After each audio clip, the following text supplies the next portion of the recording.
Ticket मिलने की चाह में आपने नेताओं को पार्टी बदलते तो देखा होगा, लेकिन सिर्फ 30 दिनों के लिए पार्टी में जाना ये बेहद कम देखने को मिलता है। हम बात कर रहे हैं पूर्व भाजपा नेता राम टहल चौधरी की।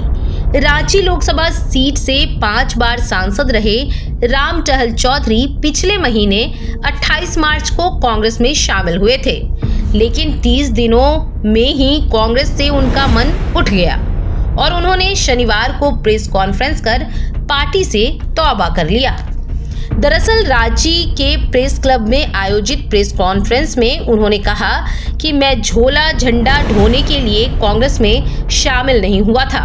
मुझे कांग्रेस के प्रदेश अध्यक्ष गुलाम अहमद मीर ने रांची लोकसभा सीट से उम्मीदवार बनाने का भरोसा दिलाया था।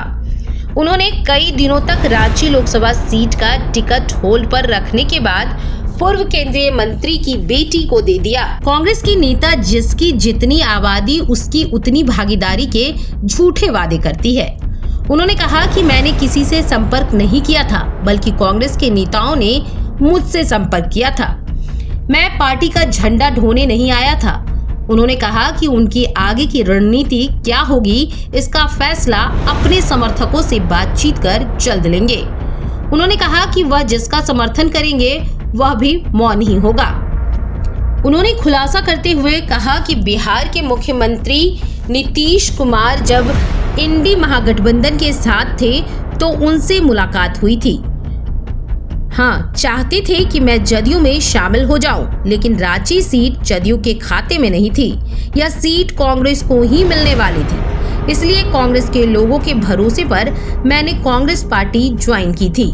हालांकि उन्होंने भाजपा ज्वाइन करने पर साफ मना करते हुए कहा कि 5 साल में भाजपा के किसी नेता ने मुझसे संपर्क नहीं किया, ना ही एक बार भी बात की, इसलिए मैं भाजपा में नहीं जाऊंगा। उन्होंने कहा कि वह निर्दलीय अपनी ताकत दिखाकर भाजपा में शामिल हुए थे और जनसंघ भाजपा को अपना सब कुछ दिया, लिया कुछ नहीं। राम टहल चौधरी ने कहा कि राज्य की दोनों मुख्य पार्टियां भाजपा और कांग्रेस ने राज्य के सदान, मूलवासी, ओबीसी और आदिवासी समाज को ठगा है। यही वजह है कि चुनाव को लेकर राज्य में उत्साह का माहौल नहीं देखा जा रहा है। लोग बड़े पैमाने पर नोटा का बटन दबाने की योजना बना रहे हैं।